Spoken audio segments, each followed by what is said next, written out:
Bienvenido. Hoy día vamos a ver las 10 reglas de oro de IPF.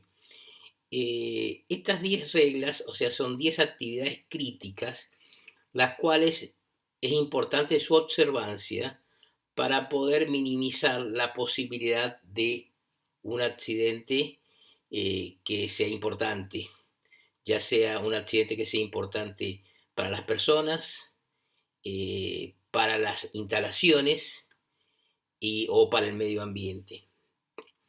Por eso, dentro de del sistema de gestión de excelencia operacional que tiene IPF, ha creído conveniente compartir estas 10 reglas, que en cierta manera son 10 actividades críticas, a los fines de que tengamos toda la observancia y de esta manera asegurarnos de que vamos a minimizar la posibilidad de ocasionar un accidente.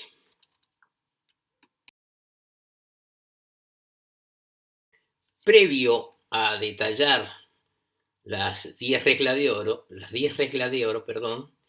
es importante hacer una evaluación de los riesgos de la tarea que tenemos asignada, de tal manera de poder interponer a través de acciones preventivas o elementos de protección personal o acciones administrativas que generen una verdadera barrera para evitar que yo tenga riesgo, o sea, para realizar la tarea en forma segura.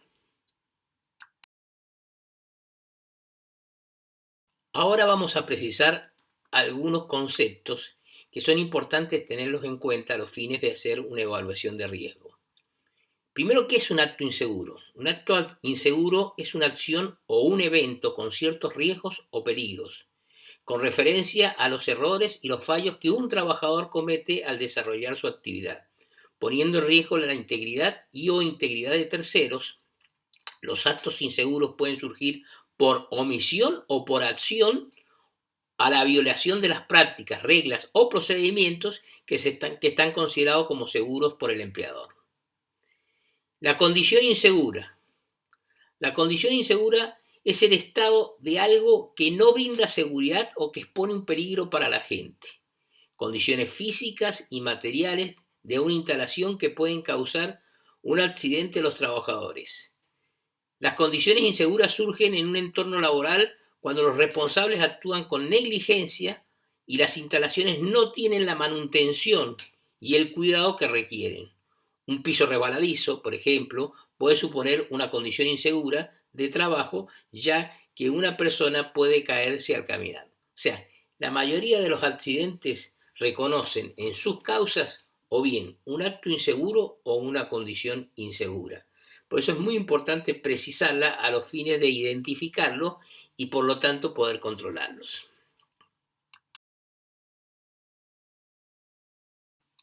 Estos son unos ejemplos de actos inseguros. Por ejemplo, veamos la primera foto. Vemos dos personas o tres personas subidas sobre las uñas de un elevador. Evidentemente no es una plataforma de trabajo, ni una plataforma muy estable tampoco. Eso es un acto inseguro porque puede desarrollarse un accidente como tal. Cualquier movimiento que tenga el equipo o cualquier movimiento que realice la persona no tiene ningún tipo de protección. En la segunda también pueden ver otro acto inseguro. Hay una persona que está fumando y hay un cartel que dice cuidado, peligro, gas inflamable. Bueno, evidentemente la posibilidad de generarse una explosión es muy cierta porque en caso de producirse una fuga ya tiene de alguna manera el activador que sería el cigarrillo. Entonces, eso es otro acto inseguro.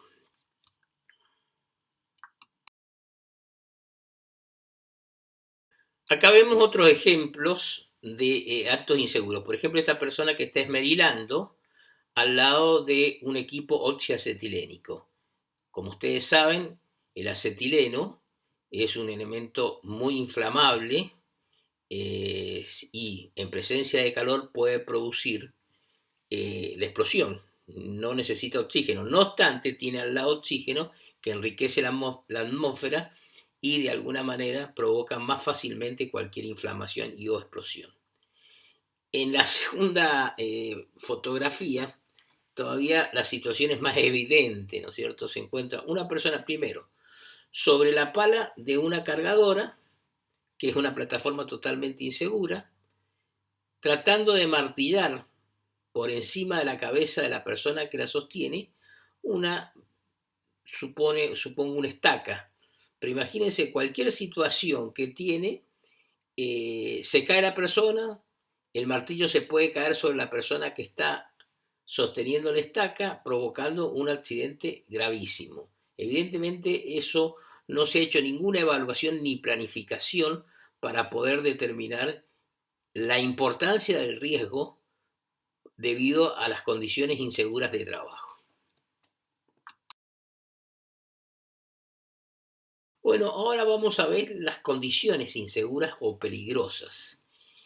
Antes habíamos visto que se debía a las actitudes de las personas que no incorporaban la seguridad en la planificación de sus tareas, y acá las condiciones que se encuentra en la instalación que puede llegar a generar un incendio. La primera foto nos muestra, por ejemplo, un cable muy deteriorado tocando un elemento metálico que puede estar en contacto y provocarme a mí una electrocución por vía indirecta. La segunda foto nos muestra el camino, un bache en el camino muy deteriorado, lo que me obligaría a mí, inconscientemente, a realizar alguna maniobra imprudente, como cambiarme de carril para evitar el bache, o bien, si de alguna manera lo tomo, poder romperme y dañarme los amortiguadores con la posibilidad de producir un accidente. Otras condiciones seguras son las que se observan en estas fotografías. En la primera, la de la izquierda, como vemos, va un transporte aparentemente de sustancias peligrosas y o inflamables que va en un camino nevado, prácticamente sin huella, lo que hace que la posibilidad de que se resbale y generar la posibilidad de un vuelco y derrame son muy posibles y muy ciertas, debido a que no tiene una base de sustentación por la cual transitar. La segunda fotografía, la de la derecha, nosotros vemos que hay una plataforma suelta, ¿no es cierto? Cualquier persona que puede pasar por ahí, una plataforma mal ajustada, desprendida, cualquier persona que pueda inadvertidamente pasar por ahí puede provocarle una caída.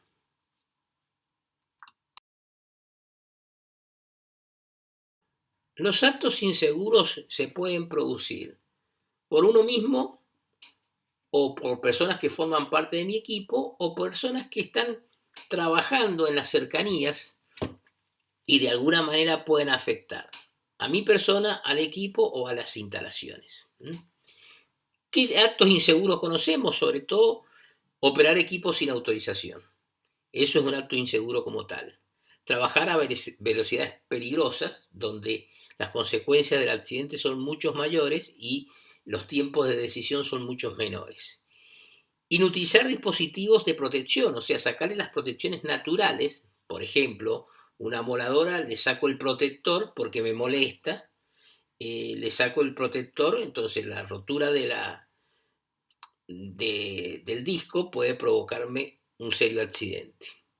Emplear herramientas o equipos inadecuados o defectuosos, o sea, cada situación tiene su herramienta en especial. Lógicamente que yo, si quiero sacar un tornillo grande, no puedo usar un destornillador chico y viceversa.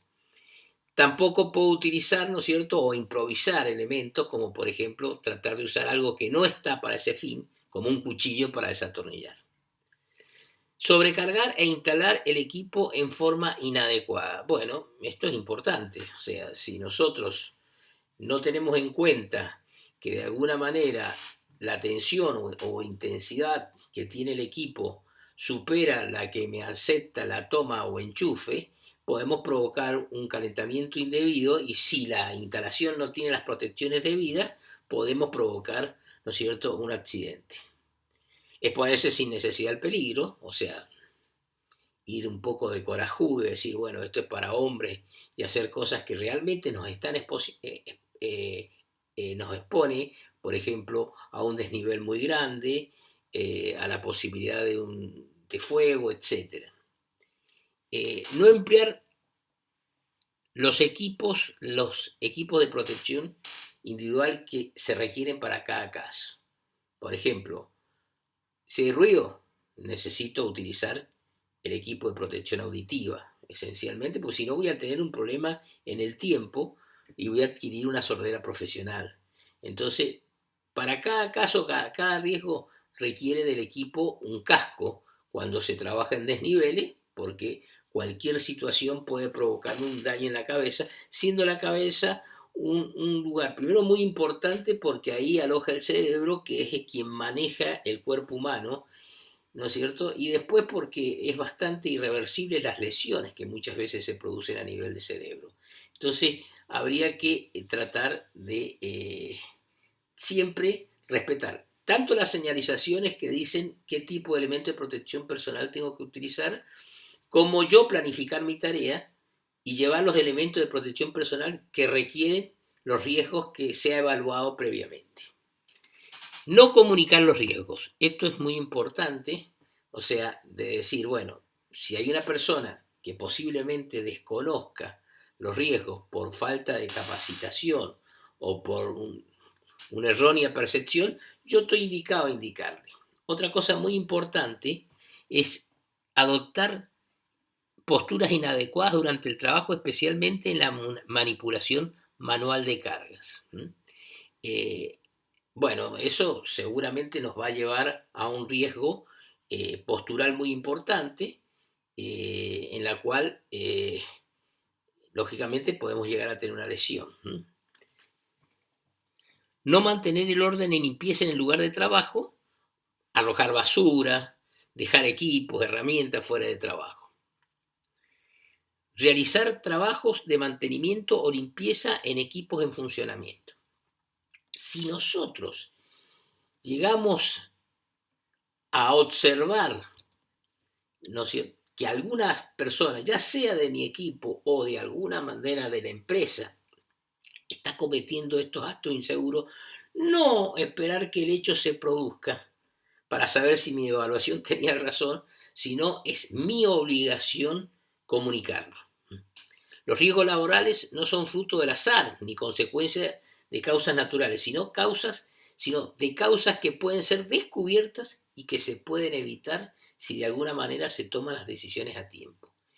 En la mayoría de los accidentes no hay causas naturales, sino una multitud de causas relacionadas entre sí. O sea, no es decir, bueno, ¿no es cierto?, culpa de la fatalidad o se produjeron situaciones que no la podíamos manejar.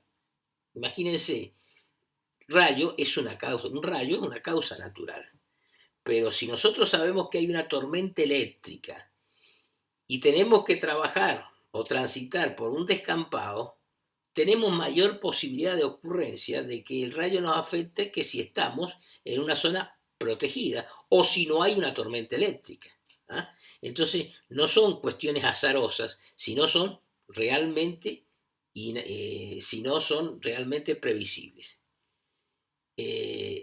Lógicamente que todo riesgo puede ser controlado a través de medidas preventivas. Para eso la empresa ha establecido el sistema SOPRI, o sea, SOPRI, ¿no es cierto?, que es el reporte de observaciones preventivas.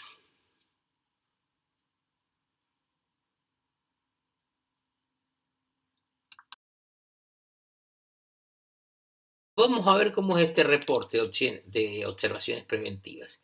Lo primero que tengo que saber, ¿no es cierto?, tengo que referir el lugar y la obra en que yo he observado que existe el problema. En este caso concreto, el yacimiento campo, para darle una ubicación y saber quién es el cliente. Poner que yo soy el que lo he observado, mi nombre, a qué empresa pertenezco y cuándo se produce la fecha. En la segunda parte, identificamos cuáles fueron los actos, ya sean positivos o negativos. Por ejemplo, marque las reacciones de las personas que fueron positivas, o sea, seguras. Ajustar su equipo de protección personal, perfecto, lo marco.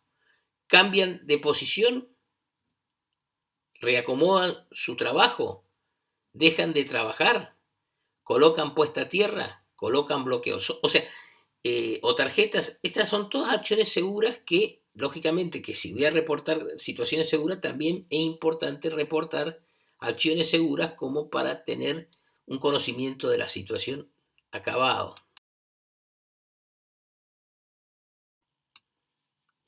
En el otro cuerpo, yo tengo, o sea, el cuerpo B, tengo la identificación de aquellos actos y condiciones inseguras que se pueden presentar. Por ejemplo, eh, se puede producir el hecho de golpear contra objetos, eh, o ser golpeados por objetos en la medida, por ejemplo, de que esté construyendo una pared y se esté poniendo fuera, que la pared se puede caer porque está, ¿no es cierto?, desnivelada o fuera de plomo o mal construida, etcétera. Eso lo tenemos que de alguna manera reportar. Quedar atrapado en o dentro de objetos, o sea, cuando hay posibilidad de que una persona esté trabajando cerca de algún elemento, máquina, equipo que me pueda atrapar. Caídas, si el suelo está resbaloso, si el suelo tiene desniveles, etc. Contacto con temperaturas extremas es cuando estamos trabajando, ya sea con fuego o con equipos muy calientes, y nosotros no tenemos ni los elementos de protección personal requeridos para ese trabajo, o bien, ¿no es cierto?, no tenemos las prevenciones de generar barreras para no tener las posibilidades de contacto con elementos con temperatura extrema. Contacto con la corriente eléctrica, si no he realizado los cortes correspondientes, los bloqueos, consignaciones, o bien estoy muy cerca de una instalación eléctrica y no tomo las prevenciones ni utilizo los elementos de protección personal en el caso de que requiera que necesariamente tenga que trabajar en contención, por ejemplo. Inhalación de sustancias peligrosas. Bueno, esto es un caso muy común. O sea, si yo sé que, por ejemplo, lo que habíamos hablado, el caso del sulfídrico, en los casos de los yacimientos. Bueno, si yo sé que hay presencia de sulfídrico o lo percibo presencia, bueno, tendré que retirarme del lugar y cuando mejoren las condiciones, realizar el trabajo. O bien, ¿no es cierto?, si tengo que trabajar forzadamente, tendré que trabajar con los elementos que corresponden, ya sea máscara, con filtro, pero esencialmente eso es para escape, más que todo con el equipo de respiración autónoma. Absorción o contacto con sustancias peligrosas, exactamente lo mismo. Ingestión de una sustancia peligrosa y sobreesfuerzos, que a veces puede ser, ¿no es cierto?, que la legislación me permite solamente levantar, siempre y cuando lo tenga con los brazos extendidos y lo más cerca al cuerpo posible, hasta 25 kilos. Si ya cambio esa posición, se me va limitando la capacidad de generar. O sea, si yo no trabajo, inclusive tanto con las piernas o con los brazos, que son las partes del cuerpo humano que tienen los músculos necesarios para absorber el esfuerzo, puedo generarme una lesión lumbar. Por ejemplo, de doblar para levantar, lograr doblar la columna vertebral y ejercer fuerza con la columna vertebral para levantar un peso. También el orden y limpieza es muy importante, ¿no es cierto?, donde los procedimientos son inadecuados o deficientes, no han sido utilizados ni tampoco han sido extendidos o directamente no se cumplen. Ver si la orden y limpieza es deficiente, no son entendidos ni comprendidos, etc. Los equipos de protección personal que requiere según el riesgo de la actividad que yo tengo. Por ejemplo, si hay riesgo de caída o estoy trabajando en distintos niveles y riesgos de caída de objetos, tendré que usar el casco, protegiéndome la cabeza, porque realmente es un elemento muy sensible, como ya dijimos, se aloja el cerebro, que es vital para la vida y como tal, ¿no es cierto?, puede provocarnos una lesión muy grande o inclusive la misma vida. Ojos y caras, ¿no es cierto? En el caso de trabajar con posibilidades de salpicaduras o de proyección de partículas, hay que utilizar o bien anteojos o bien la careta correspondiente. Oídos en el caso de que el nivel sonoro sea muy alto, ya sea que si estamos mucho permanente supere los 85 decibeles, que es la unidad de medida del sonido, o si estamos en pocos periodos de tiempo sean muy fuertes e introspectivos. Si hay problemas en el tronco, o sea, si yo puedo ser atrapado por alguna máquina, problemas en los pies, o sea, por caída de objetos en el curso de manipulación manual, problemas en las piernas por posibilidad de que se me corte por algún elemento, ¿no es cierto?, de una máquina que pueda tener filo y yo estar muy cerca de la misma, problemas en el aparato respiratorio, por el tema de inhalar alguna sustancia peligrosa, problemas en las manos, o sea, tendré que usar guantes, problemas en los brazos, tendré que usar guantes de manga larga, ¿no es cierto? O sea, protección contra caídas, tendré que usar arnés, depende de la altura en que me quede, los mismos tendrán equipos absorbentes de energía o no, ¿no es cierto? O protección dieléctrica en el caso de que tenga que trabajar con tensión. Los electricistas van a trabajar primero con calzado con dieléctrico, con guantes dieléctricos y muchas veces con una pértiga, una distancia, y muchas veces ante la posibilidad de saltar un arco tendré que tener la careta correspondiente para evitar la proyección de ese arco.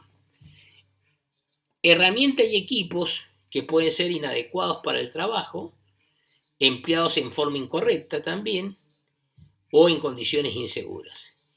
Y la parte ergonómica, cualquier cosa que yo detecte de esta, ¿no es cierto? Ya sea las posturas, si yo estoy viendo que una persona está adoptando una postura o está haciendo una mala fuerza, evidentemente va a terminar en una lesión. Entonces yo tengo que reportarla como tal. La temperatura, ¿no es cierto? La temperatura o la carga térmica, que tiene que ver tanto con la temperatura como con la humedad, es importante porque las personas pueden tener posiblemente una lesión producida por deshidratación, porque se desvanezca, etc. La iluminación también es otro tema importante porque, digamos, yo no percibo el peligro y por lo tanto puedo no percibirlo, no verlo por una iluminación inadecuada, ¿no es cierto? Puedo tener un accidente. Movimientos repetitivos es el caso de muchos trabajos que se realizan de una manera repetitiva, por ejemplo, en miembros superiores, en las manos. Para citarles un ejemplo, la persona que está, por ejemplo, el cosechador que trabaja o el que trabaja, por ejemplo, haciendo poda de la vid, donde va ejerciendo esfuerzos permanentemente con los brazos y las manos, perdón, con los dedos y las manos, es muy factible que pueda contraer lo que se llama síndrome del túnel carpiano, que es una dolencia que se genera por las posiciones repetidas.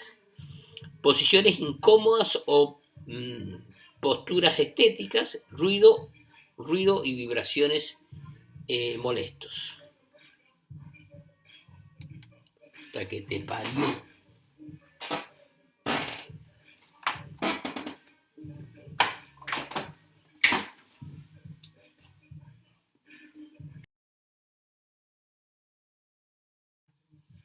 Bueno, y después los otros cuerpos también del reporte, habría que llenarlos porque tendríamos que explicitar qué acto inseguro nosotros hemos observado, conforme y acorde a lo que hemos observado y por qué consideramos que es un acto inseguro.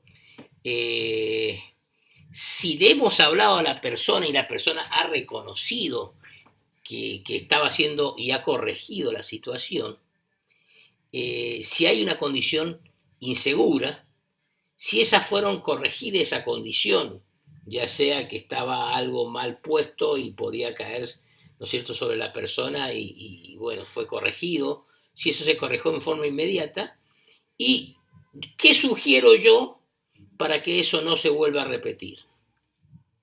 Posiblemente incorporarlo en el procedimiento o no estaba contemplado en el procedimiento de trabajo seguro de esa tarea.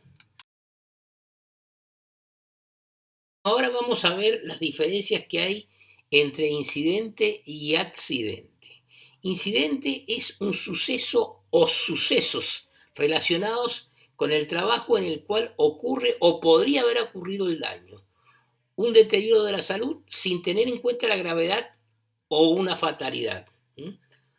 Y accidente es un incidente que ha dado lugar a un daño. O sea, un incidente no necesariamente se produce, pero no necesariamente tiene que tener un daño. El accidente de hecho tiene un daño, o un deterioro de la salud, o una fatalidad. Se puede hacer referencia a un incidente cuando no se ha producido daño, deterioro de la salud o una fatalidad como los cuasi accidentes o incidentes.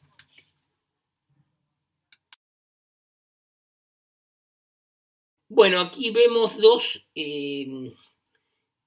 sucesos claros que me definen lo que es un accidente y lo que es un incidente. Por ejemplo, en la primera figura, la de la izquierda, veo que la persona se cae, realizando un trabajo con un taladro, se cae, evidentemente va a tener un daño porque se va a golpear, porque se está cayendo de una altura considerable. O la otra persona que de hecho está con el parche en el ojo implica que ha tenido una lesión realmente en el ojo. Esto quiere decir que se produce el hecho y provoca un daño para la salud o a la persona. Y el otro caso, el de la derecha, sería un incidente, o sea, estamos cargando la batería del camión y de pronto la batería explota. Podría haber sido un accidente importante porque si hay una persona cerca, podría haber despedido materiales, podría haber tirado ácido, podría haber generado cualquier situación que me provocaba un accidente grave, pero no había nadie.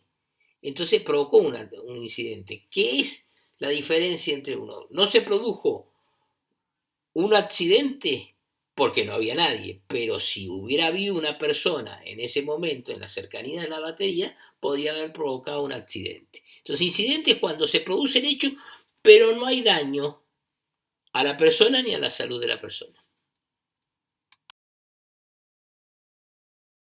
Ahora vamos a entrar concretamente en lo que son las reglas de oro que ha definido como reglas críticas, o sea, como actividades críticas, YPF a los fines de compartir con los contratistas, a los fines de unificar y prevenir la posibilidad de accidente.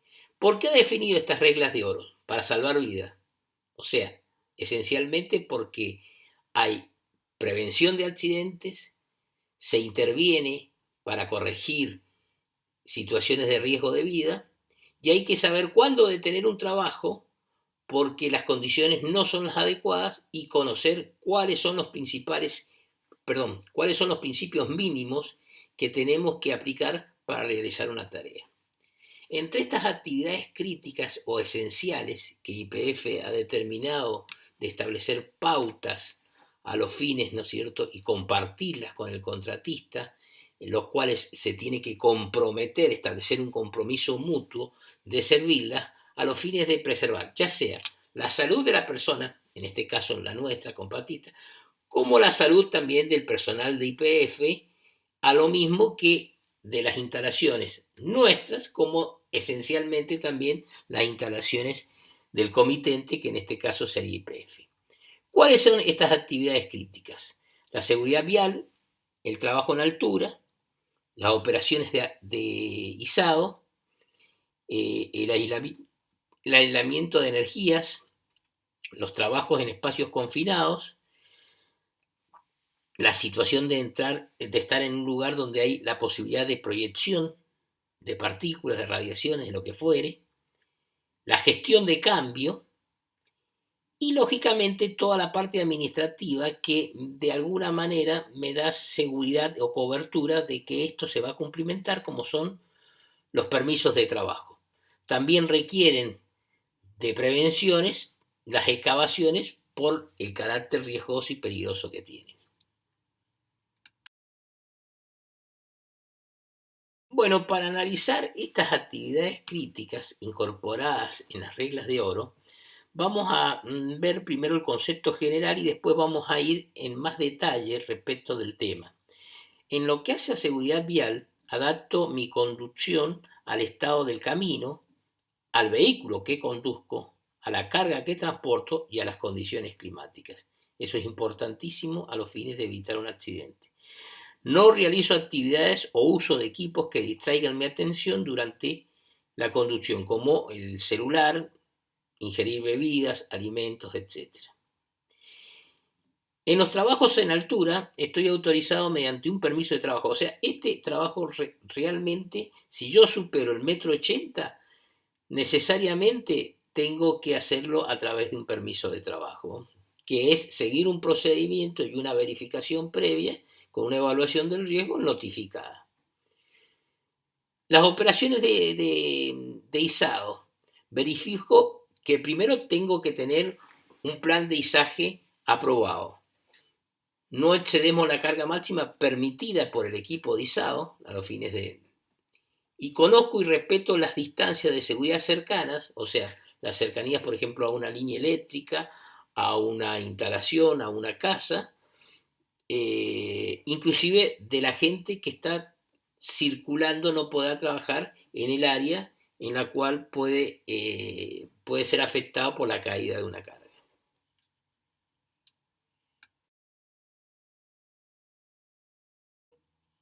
Seguridad vial. Vamos a detallarlo un poquito más. ¿Cuál es el objetivo? Reforzar conductas seguras para afianzar aptitudes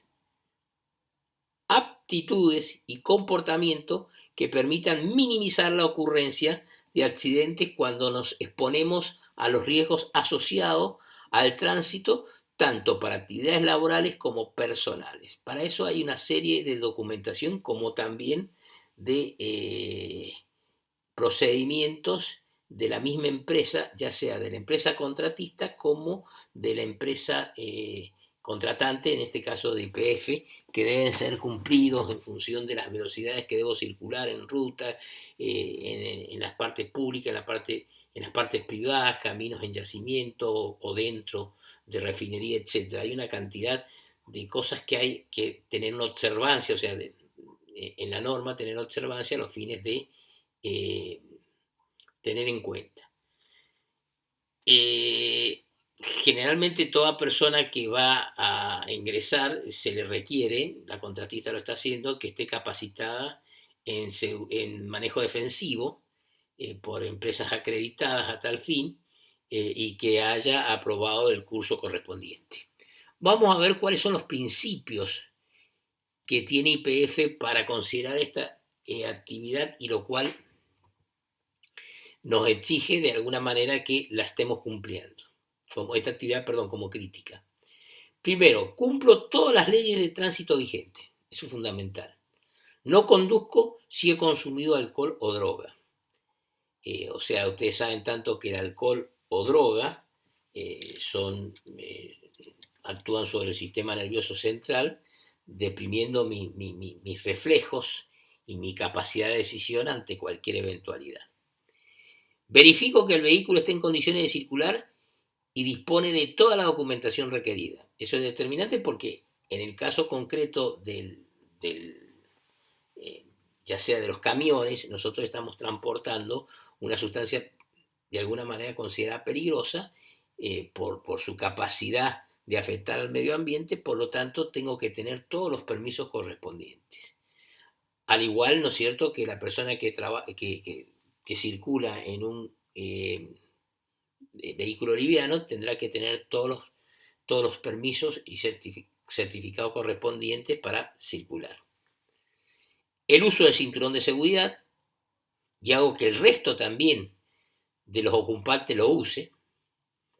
Adapto mi condición al estado del camino, al vehículo que conduzco, la carga que transporto y a las condiciones climáticas y del entorno. O sea, el tráfico si es denso, muchos vehículos, si hay muchos vehículos pequeños que de alguna manera yo tendré que tener en cuenta a los fines de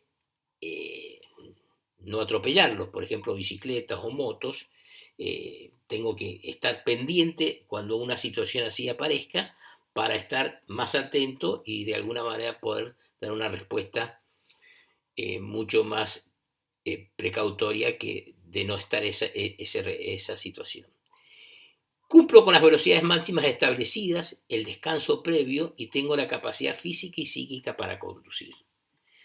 Descanso por lo menos 2 horas descanso por lo menos cada 2 horas y nunca conduzco más de 10 horas por jornada. Esto no es negociable. Esto, cualquiera sea la situación, yo tengo que no trabajar más de 10 horas por jornada. Realizo la gestión de viaje no rutinario cuando se requiere. No realizo actividades o uso de equipos que distraigan mi atención durante la conducción, ¿no es cierto? O como peatón al cruzar una senda, o sea, el caso típico del celular, o sea, yo siempre tengo que estar pendiente de la situación y si soy un peatón tendré que usar la senda peatonal y a su vez, ¿no es cierto?, tampoco andar con un audífono o la música muy fuerte o el teléfono muy fuerte a los fines de que no pueda percibir un peligro de algo que de alguna manera de algún peligro que se me acerca, algún vehículo, etc. Uso casco, elementos reflectivos, luces encendidas cuando conduzco motos y bicicletas. Y tengo que circular por los lugares que tengo autorizado circular, que es la bicisenda.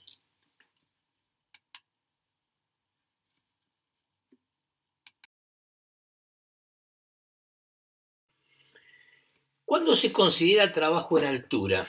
O sea, que requiere esencialmente, si yo supero 1,80 m del nivel de piso, ya tengo que hacer un permiso de trabajo porque está considerado un trabajo en altura con riesgos especiales. Por eso es importante que ustedes observen y procedan en consecuencia en esta norma. ¿Qué sentido tiene esto? O sea, evitar caídas de personas a de personas a distinto nivel, así como también golpes ocasionados por caídas de objetos. O sea, ya está contemplado cuando yo lleno el permiso de trabajo todas esas situaciones que tengo que preservar. Adoptar acciones de control de riesgo en ocasión de tareas donde la persona deba posicionarse para acceder al plano de trabajo a una altura de 1,8 metros o más del nivel del piso. ¿Cuáles son los principios o acciones que una persona tiene que tener para hacer un trabajo en altura? O sea, aquel que se realiza por encima del 1,80 m del nivel de piso. Estar autorizado por un permiso de trabajo y tener la aptitud para trabajar en altura.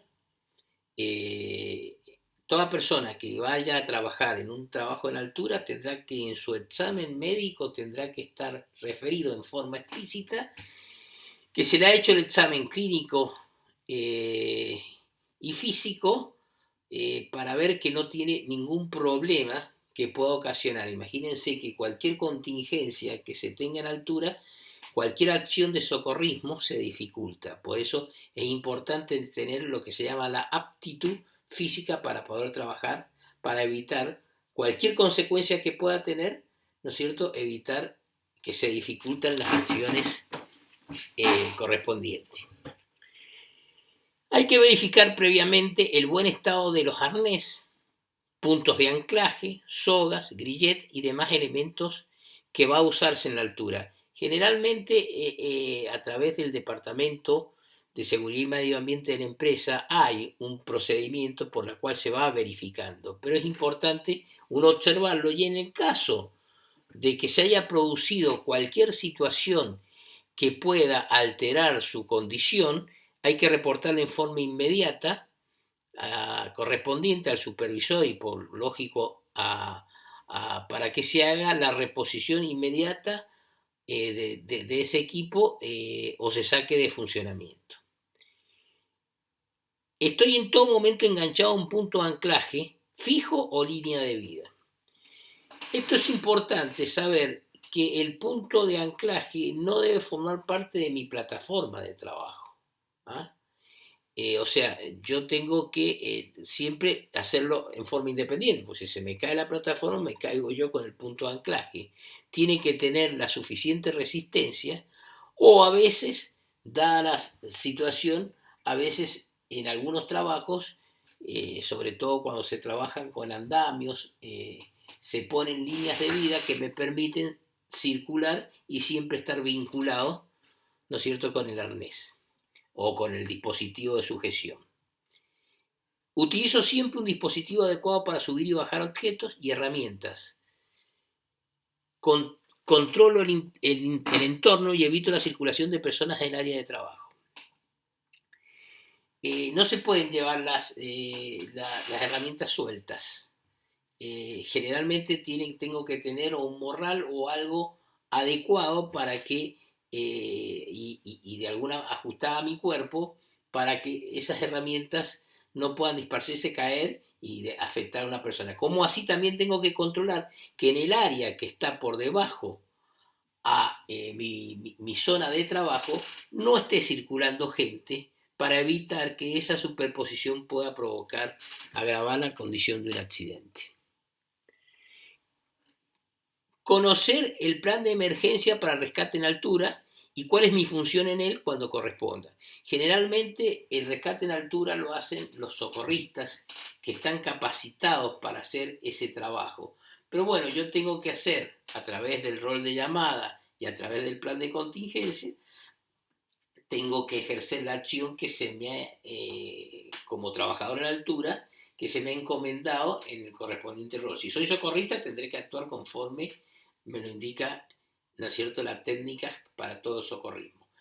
Y si no soy socorrista, tengo que saber el rol de llamada para ir avisando cualquier circunstancia a los fines de que se active, ¿no es cierto?, la acción del socorrismo.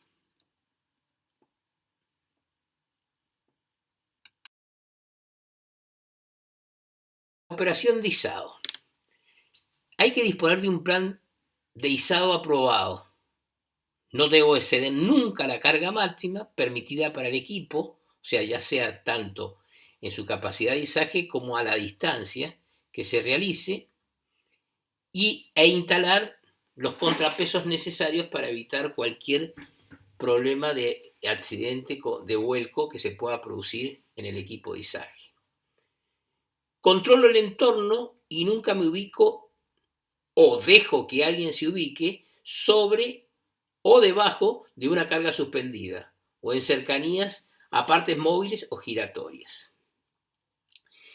Conozco y respeto las distancias de seguridad a interferencias cercanas a las zonas de trabajo, tales como árboles, líneas o equipos de proceso o líneas eléctricas. O sea que todo esto tiene que estar planificado en un plan previo, tiene que estar observado y a partir de ahí se hace la planificación de la tarea como tal.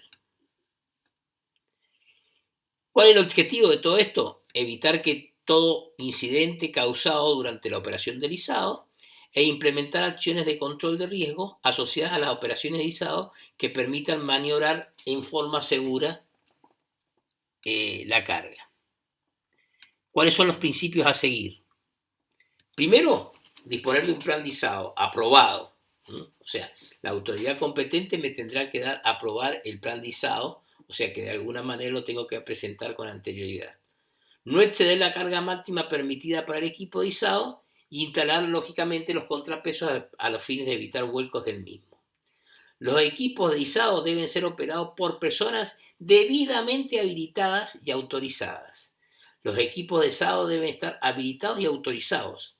En operación, todos sus dispositivos de seguridad deben estar activos. O sea, tanto la persona como el equipo deben estar autorizados por un ente que pueda certificar la aptitud de la persona como del equipo.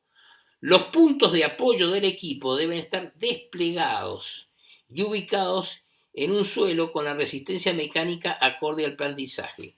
O sea, toda la carga tiene que descargar directamente en el suelo. No puede descargar en el caso de las hidrogrúas, ¿no es cierto?, en los camiones, sino directamente al suelo, para lo cual tendrá que tener las zapatas desplegadas lo suficientemente como para que pueda resistir la carga correspondiente. Y el suelo tener la resistencia que me permita que no vaya a haber deformaciones o hundimientos que me pueda peligrar la integridad de la operación.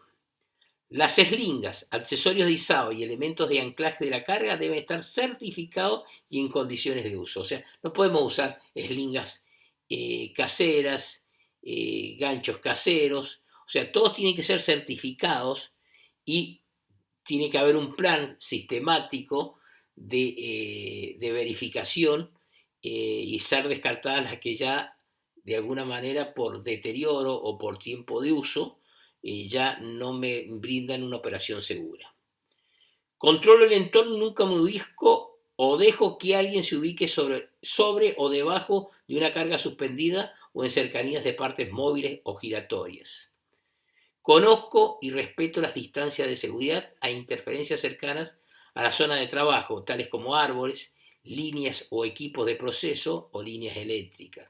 O sea, del caso concreto de las líneas eléctricas va a depender un poco la tensión. Si es una línea de baja tensión, bueno, podré acercarme un poquito más que si es de media y esta un poquito más, ¿no es cierto?, que si es de alta tensión, donde el fenómeno de inducción magnética puede provocar un arco eléctrico, ¿no es cierto?, donde me puede generar también una electrocución.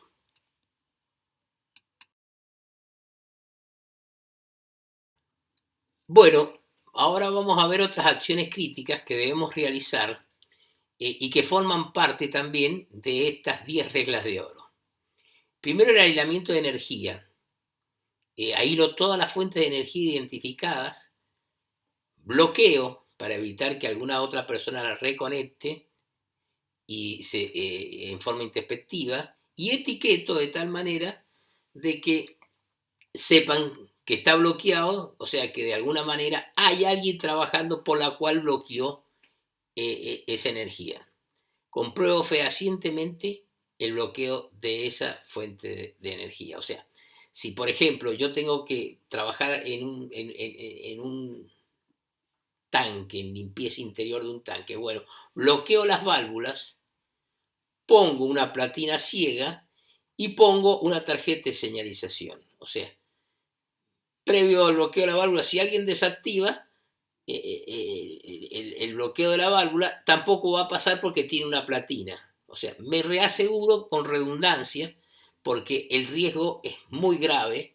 Imagínense el ingreso de gas o petróleo a un tanque donde esté trabajando gente interiormente o, ¿no es cierto?, con un trabajo en caliente, etcétera. Puede ser dramático. Entonces es importante asegurarme esa situación. Espacios confinados. Este es un trabajo muy riesgoso, por lo tanto, todo trabajo de este tipo tiene que requerirse un permiso de ingreso a espacios confinados, o sea, es un permiso de ingreso especial, que tengo la actitud, si tengo la actitud para trabajar en dicho lugar. Conozco y comprendo el plan de rescate y cuál es la función en él, y que la persona que va a ser de vigía exterior esté capacitado para cualquier acción de socorrismo que tiene que ver. Ya lo vamos a ver más en detalle. Área de proyección de contacto. Esto es en el caso, ¿no es cierto?, de que se puedan proyectar partículas, salpicaduras, etc. Me posiciono y mantengo la totalidad de mi cuerpo fuera de esa área de proyección y contacto. En el caso que sea imposible, utilizo barreras, ya sea a través de elementos de protección personal o a través de biombos, etcétera, según corresponde.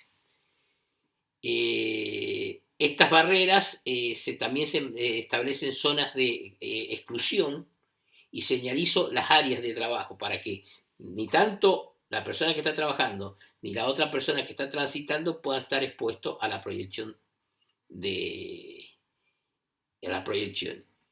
Además, impido a toda persona que no esté autorizada y tampoco trabajar con equipos no autorizados.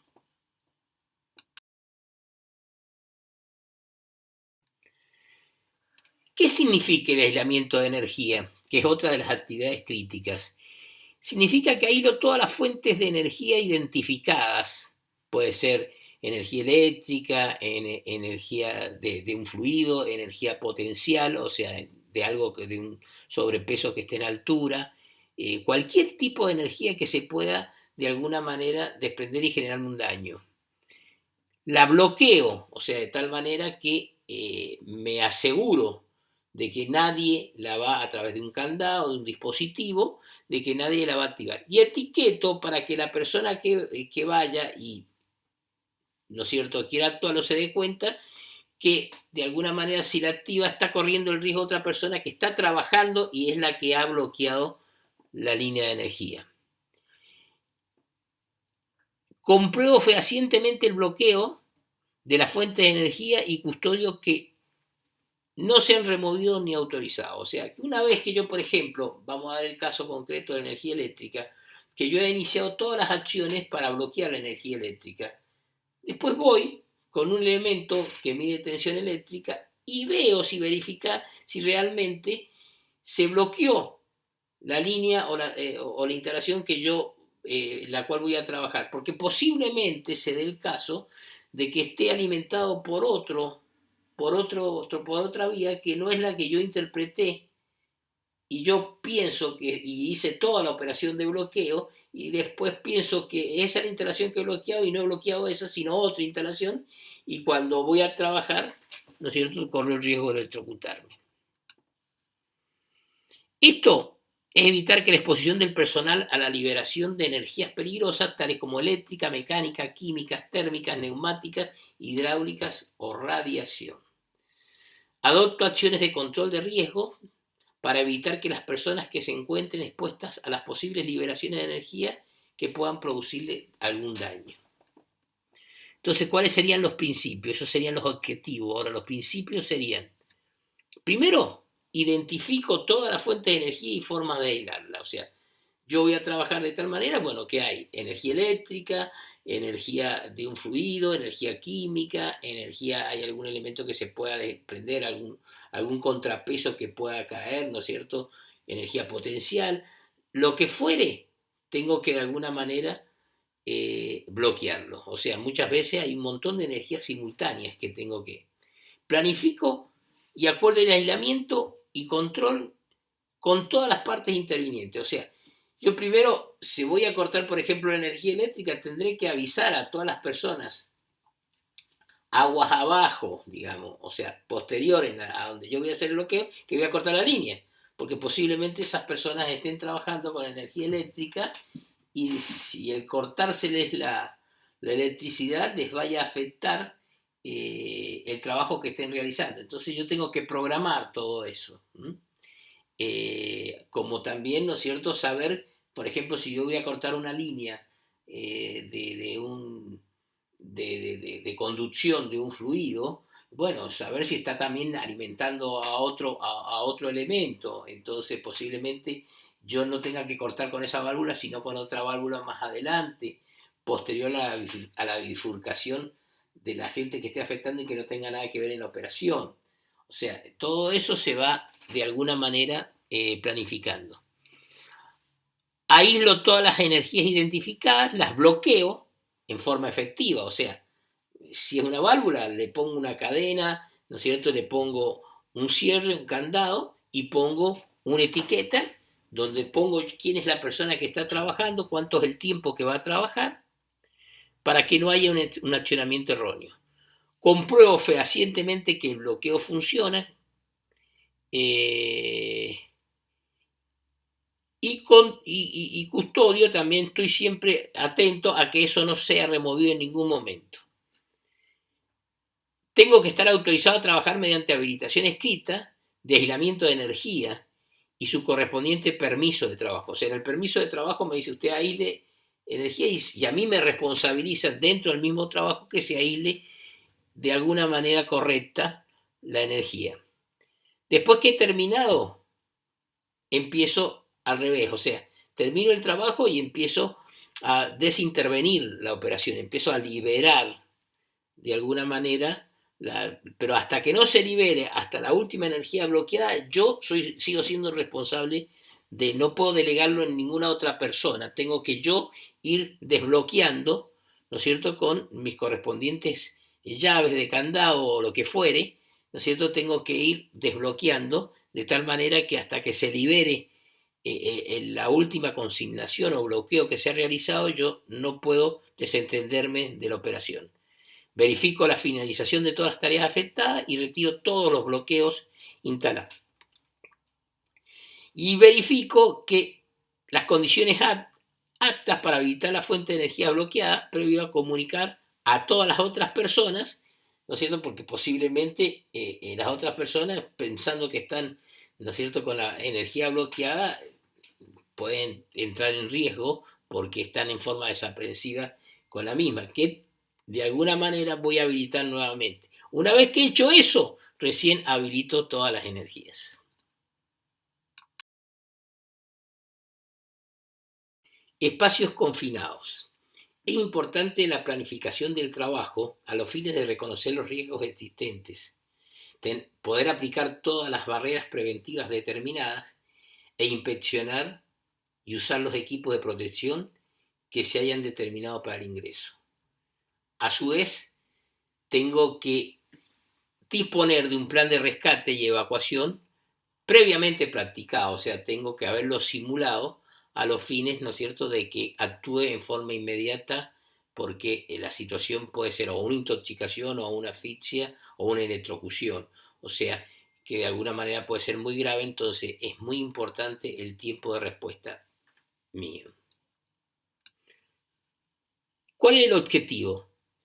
Que todos los riesgos vinculados al ingreso a espacios confinados, considerando que un espacio confinado es cualquier espacio con aberturas limitadas de entrada y salida, y cuya ventilación natural sea o pueda ser desfavorable, que pueda contener o haber contenido en su interior productos peligrosos de cualquier tipo, ya sean asfixiantes, inflamables o tóxicos, u originar condiciones peligrosas derivadas de la realización de trabajos en su interior. O sea, como consecuencia, por ejemplo, qué sé yo, ingresar a una pileta de vino después que se haya hecho la fermentación por la generación de dióxido de carbono, por decir, o no haber ventilado bien por los gases existentes un tanque de petróleo, etc. O sea, previamente tengo que saber qué proceso hubo previo para poder medir y saber de alguna manera cuáles son las acciones preventivas para dejar la atmósfera lo más en condiciones posibles y seguras, ¿no? ¿Qué principios tenemos que utilizar? En la planificación del trabajo es necesario reconocer los riesgos existentes, aplicar las barreras preventivas determinadas, inspeccionar y usar los equipos de protección que se hayan determinado para el ingreso. Este es importante porque ya tengo que definir qué necesito. Si yo tengo una atmósfera enrarecida, bueno, tendré que utilizar posiblemente un equipo de respiración autónoma, o sea, o un equipo de aire asistido, o sea, no podré respirar dentro de ese tipo de atmósfera, pero ya los tengo que disponer desde el principio, ¿no es cierto?, por la cual yo ya he hecho las mediciones correspondientes y sé las condiciones en que se encuentra el espacio que voy a ingresar. Verifico y registro las condiciones de la atmósfera interior del espacio mediante el analista competente con equipamiento adecuado. O sea, tiene que venir alguna persona, medirme las condiciones, ya sea el porcentaje de oxígeno en el aire, ya sea el porcentaje, si hay algún contaminante, la posibilidad, si voy a trabajar en caliente y hay alguna atmósfera, mezcla explosiva, etcétera, me tendrá que medir todo lo que sea necesario para evitar algún riesgo. Una vez que tengo esto, ¿no es cierto?, y que ya sé las condiciones y los elementos de protección personal que voy a utilizar, tengo que evitar que se libere alguna energía introspectiva, para lo cual la tengo que bloquear y etiquetar. El ingreso de toda persona debe estar autorizado mediante un permiso de ingreso específico, que es el permiso de ingreso a espacios confinados. Las personas deben tener una actitud psicofísica para ingresar. Al igual que el trabajo en altura, hacer un socorrismo en un espacio confinado es muy, pero muy complicado, por lo tanto la persona tiene que estar en condiciones psicofísicas especiales. O sea, tiene que estar en situación de no correr riesgos, por lo menos que sean previstos, ¿no? Dispongo un plan de rescate y evacuación, lo cual tengo que hacer simulacro, o sea, previamente tengo que haberlo practicado, y la persona que está afuera, que es la que permanentemente tiene que estar observando la operación y viendo cualquier contingencia que se pueda generar, tiene que estar capacitada de última para actuar en forma inmediata. O sea, producido la situación, tendrá que ser la persona que tendrá que activar el rescate, y si tiene alguna complicación, ya sea que un paro cardiorrespiratorio, etcétera, tendrá que estar capacitado en las maniobras de resucitación correspondientes.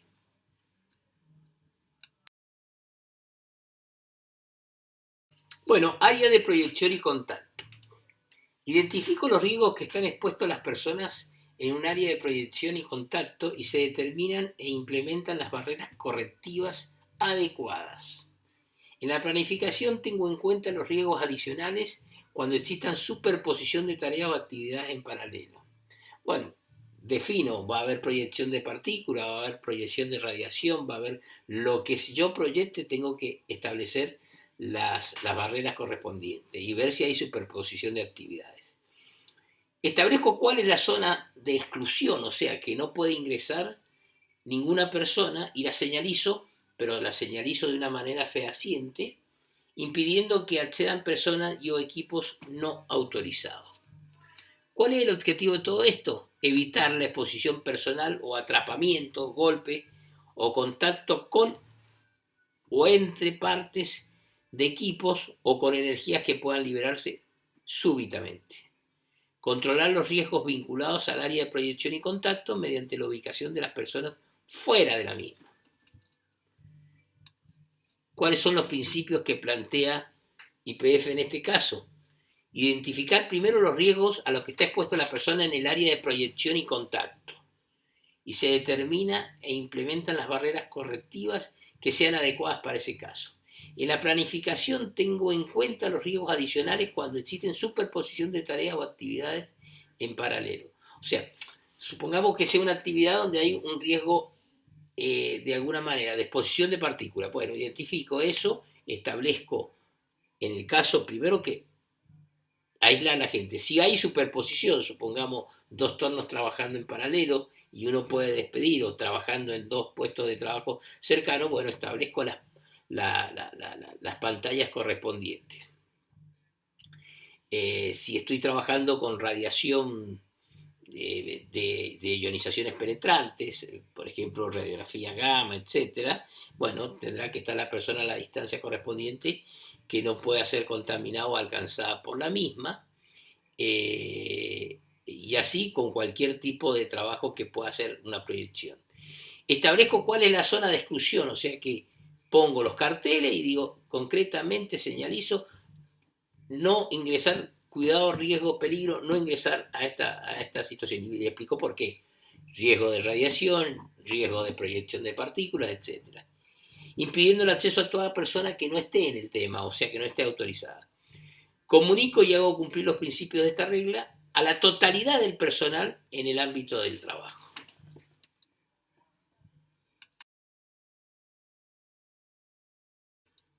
Bueno, ahora vamos a ver las tres últimas tareas críticas que constituyen las 10 reglas de oro que ha establecido YPF para trabajar en ellos, y de alguna manera acuerda que también los contratistas trabajen de la misma manera. Primero es la gestión de cambio, donde cumplo la gestión de cambio incluyendo las autorizaciones correspondientes. Los permisos de trabajo. Cuento con un permiso de trabajo debidamente autorizado, verificado y firmado en el lugar donde se realiza el trabajo por quien haya sido designado como autorizante por parte de la empresa. Suspendo las tareas ante un cambio en las condiciones establecidas en el permiso de trabajo original. Y excavaciones, solicito el permiso de trabajo de espacios confinados si la excavación tiene más de 1,2 metros de profundidad. Me aseguro, antes de comenzar la tarea, de tener un documento donde se pueda identificar, localizar, señalizar y proteger todas las instalaciones subterráneas a fin de evitar contacto con cables, tuberías o inestabilidad del suelo.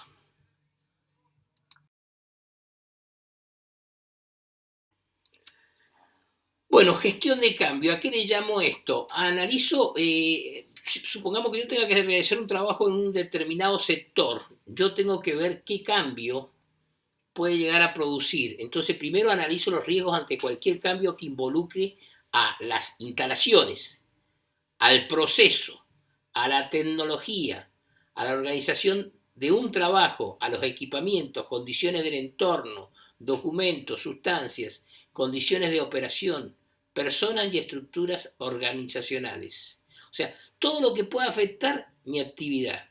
Para eso tengo que hacer un análisis de riesgo. Para la gestión de cambio requiere de siempre una autorización del dueño, quien está a cargo del proceso determinado. ¿Qué objetivo tiene esto? No introducir cambios, ya sea en los procesos, en las operaciones, en el personal, sin previamente realizar el análisis de riesgo, teniendo en cuenta las nuevas condiciones y comprobar que dichos cambios después no generen un riesgo adicional. ¿Cuáles son los principios a seguir? Para la gestión de cambio, primero requiero la autorización del dueño del proceso. Después analizo todos los riesgos ante cualquier cambio que involucre a instalaciones, procesos, tecnologías, organización de un trabajo, equipamiento, condiciones del entorno, documentos, sustancias, condiciones de operación, personas y estructuras organizacionales. Después aplico medidas de prevención, mitigación en función del análisis de riesgo realizado en las nuevas condiciones. Y antes de la puesta en marcha, verifico que las barreras fueron implementadas, el personal involucrado fue capacitado, los documentos y condiciones de trabajo actualizados y se realizaron las comunicaciones pertinentes. O sea, para que el cambio de alguna manera no haya afectado en nada las condiciones de ese proceso de ningún tipo y tenga las documentaciones que hacen al cambio generado.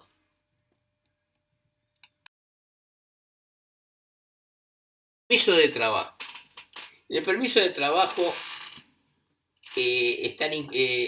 participan 3 personas. El solicitante, que es quien describe el trabajo como tal, identifica los riesgos y dice cómo va a realizar la tarea, cuáles son las barreras que va a aplicar, cuáles son los elementos de protección que va a utilizar, etc. El autorizante, que es la parte por parte del comitente, en este caso IPF, que es quien verifica esas condiciones, las aprueba, si está de acuerdo, o hace las modificaciones correspondientes en forma consensuada con el solicitante, y el ejecutante, que se notifica de lo que han convenido entre el autorizante y el solicitante y se compromete a realizar ese trabajo. O sea, que de alguna manera va firmado por las 3 personas. ¿Qué objetivo tiene? Gestionar los riesgos de los trabajos significativos mediante un documento escrito denominado permiso de trabajo, que establece las condiciones obligatorias mínimas y la comunicación de los riesgos a todo el equipo de trabajo para el desarrollo del equipo del desarrollo seguro de dicha actividad. ¿Qué persigue esto? ¿Cuáles serían los principios? Que todo permiso de trabajo debe contener las firmas de las 3 personas intervinientes, el que lo solicita, el que lo autoriza y el que lo ejecuta. El solicitante del permiso de trabajo debe detallar claramente, describir el tiempo, lugar y modo, además de los medios con que se va a realizar o utilizar en cada etapa. En la planificación se deben analizar los riesgos de las tareas y del entorno, definiendo las barreras de control pertinente, y redacta los procedimientos específicos cuando se defina. Antes de iniciar la tarea, el autorizante debe analizar los riesgos del entorno, de las instalaciones donde se realizará, comunicándosele al ejecutante junto con las barreras adoptadas. Todo permiso debe ser firmado por el autorizante y el ejecutante en el lugar de trabajo y antes de comenzar la tarea. Realizo toda la actividad específica en el permiso de trabajo. El ejecutante comprende y acepta los riesgos identificados en el permiso de trabajo, aplica las medidas o barreras de control de riesgos para él establecidas y se lo transmite al resto de los trabajadores de su equipo.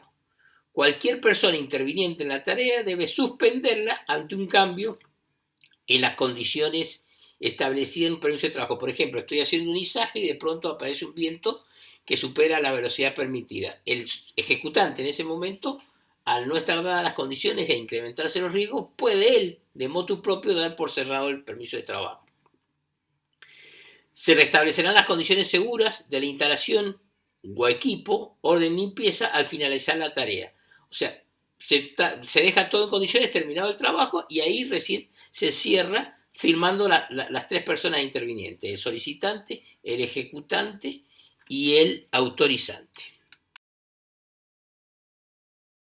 Ahora vamos a ver las excavaciones. Para hacer una excavación hay que solicitar un permiso de trabajo especial, ¿no es cierto?, que es para espacios confinados si la excavación tiene más de 1,2 metros de profundidad.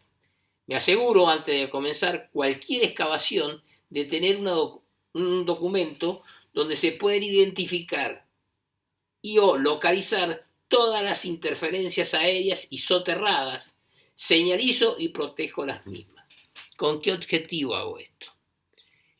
Evitar caídas, golpes, atrapamientos, electrocución, desmoronamiento, asfixia, intoxicación, inundaciones, incendios, explosiones y lesiones a realizar los trabajos dentro de las excavaciones. O sea, imagínense que de salir romper un caño de gas, por ejemplo, puedo provocar un incendio, provocar asfixia, puedo en un área confinada, puedo provocar una explosión, romper un cable eléctrico, puedo generar electrocución, etc. Adoptar acciones de control de riesgos en ocasión de tareas donde la persona debe ingresar a cualquier cavidad o depresión hecha por el hombre como resultado de la remoción de tierra, ya sea en forma manual o mecánica. O sea, tengo que evitar que una vez que se está haciendo eso no se desmorone, ¿no es cierto? O sea, tengo que hacer todas las acciones que permiten, que me permiten que la persona esté trabajando en forma segura. Evitar la rotura en las instalaciones soterradas a ellas y o circundantes del área de trabajo. Con tal motivo, YPF pide primero que se solicite el permiso de trabajo cuando se va a realizar un trabajo a más de 1,2 metros de profundidad. Me asegure antes de comenzar cualquier excavación de tener un documento donde se puedan identificar y localizar todas las interferencias aéreas y soterráneas, señalizo y protejo las mismas, realizo los cateos, que son pequeños pozos que hago para definir si tengo dudas, deteniendo inmediatamente la excavación y el trabajo ante el hallazgo de una interferencia no identificada. Siempre dispongo los medios para ingreso y egreso, que puede ser unas rampas, depende de qué es lo que va a ingresar y egresar, o unas escaleras puestas estratégicamente. Aseguro las paredes de la excavación por medios adecuados. Hay veces que hay que estaquear a la instalación si no tiene la consistencia correspondiente y la resistencia correspondiente. Señalizo y coloco vallas para evitar la caída de personas, vehículos y objetos. Deposito el material retirado a más de 2 metros del borde de la excavación. Esto es, primero, para evitar que ejerzan presión y me pueda provocar el desmoronamiento de la parte de tierra inmediata a la excavación. Y después para evitar también que ingrese gente o equipo automático. Y dispongo de un plan de rescate y evacuación previamente practicado.